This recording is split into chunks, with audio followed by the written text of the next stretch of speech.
رقية مثل هاي البنات وما شافت ابوها من بعد فترة جفاء وتخاطب، لكن رقية شافت تقول له يا ابويا متوني توجعني من احاجيك، يا ابويا متوني توجعني من احاجيك، من احاجيك وضلوعي ترجف من صدرك. فدوى هالعبرات هاي ها، انا وضلوعي ترجف من صدرك، دفتح عيونك خلنا اغيك يا ابويا. ابويا باوى علي يا حسين، دفتح عيونك خلنا اغيك، انا اغيك وتسليني على مصافي واسليك. يا ابويا شقد بكيت عليك وعمت عيني يا يابا من البواجي، ما نجدك يا غالي محبسك وين، شرط لا تنجد انت على التراجي يا ابويا. خلوا تراجي جبت لي اياها ابويا يا حسين. بقت هاي الطفلة تصيح بويا بويا على راس ابوها الامام الحسين سلام الله عليه، لاحت منها اخفاء، سكتت الطفلة. زينب سكت العلويات، علويات سكتة. رقية نامت، رقية ما نايمة تعبانة، خلنها تنام على راس ابوها. جاء الامام زين العابدين، عم يا زينب عم يا زينب قوم ليها، عم يا زينب قوم ليها وشيليها من راس الوليها. تحرق القلب رقية ها، شيليها من راس الوليها. ليش عم علي خليها نايمة؟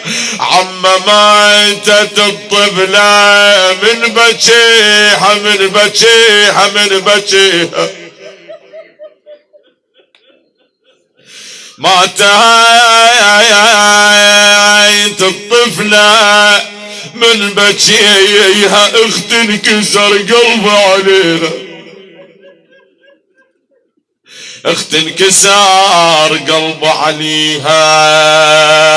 ضجت الخربة بالبكاء والنوح على رقية، لكن ارادوا من زينب ان تغسلها. زينب قالت لهم انا ما اقدر، انا حد وياكم للمدينة، انا ميتة لا تشوفوني واقفة، انا ميتة حد وياكم للمدينة اوصل الاطفال والعيال مثل ما وصيت الحسين. ها جابوا لها مغسلة تغسل. شوف هذا المنظر المؤلم، اجت المغسلة كشفت عن جسدها الطاهر، شافت المتون زرق، قالت لهم ما اغسلها واخروها عني. ليش يا مغسلة؟ قالت لهم هاي مريضة متونها سود متونها زرق. الله اكبر. هنا باوعت زينب تقولها تقولين على بنت الحسين مريضة متونها زرق، تقولها من جلة الوايدم علينا. هاي زينب الصيحة واحنا ويا زينب. من جلة الوايدم انا علينا يضربونا ونشقف بدينا. هاي اثار الصياط، يما يضربونا ونشقف بدينا ويشتمون حامينا وولينا.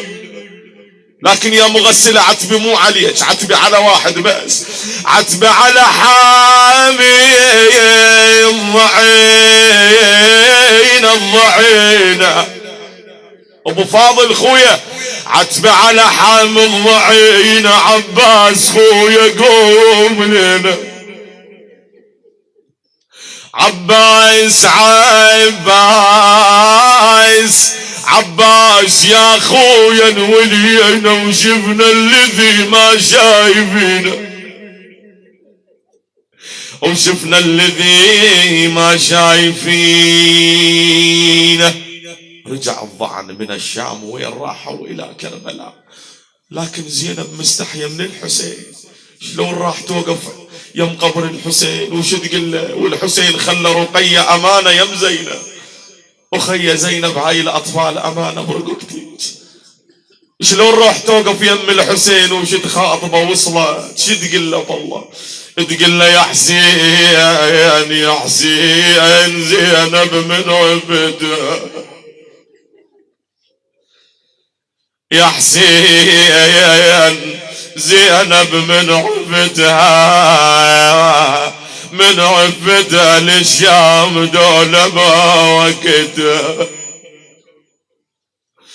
اوه انا وقتها واليوم جت يلد اللدها، تقول لك وصيتك نفذتها يا والاطفال يم قبرك جبدها. خويا هاي الامانه ابو علي اسمع، والاطفال الاطفال يم قبرك جبتها خويا، وعن طفلتك لو ناشدتها. وهذا الموقف المؤلم زينب، عن طفلتك لو ناشدتها، لو ناشدتها بالشام يا ابن ودفنتها، انا بالشام يا ابن دفنتها، صغيرة وما بطل فد يوم وانهاش اقول لك من تناشد خويا،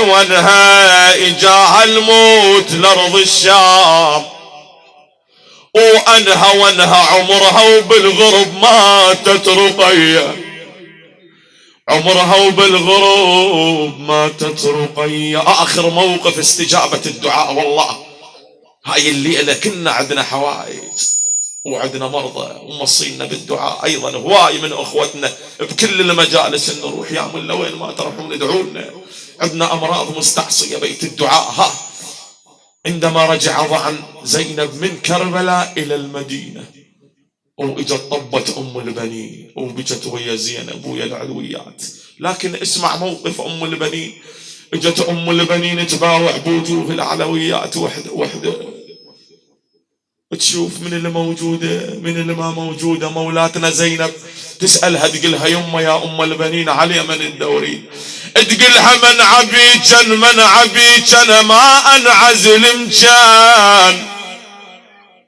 راحت الزلم يا زينب بعد، انا ما انعزل مكان من عبيجن من عبيجن ولابو اليمه بدليلي.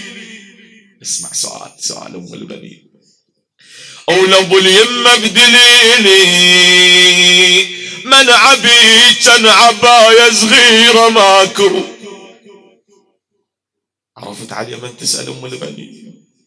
انا عباية صغيرة ماكو من عبيتن يا زينب وين خليت رقية، يما يا زينب وين خليت رقية. تقلها الدغر ما قدر لحلالك يتيمة ولا غيرك لعد قلبي، انا يتيمة الك بالشام يا يما يا يما الك بالشام يا يما يتيمة يتيمة على راس السبط ماتت رقية.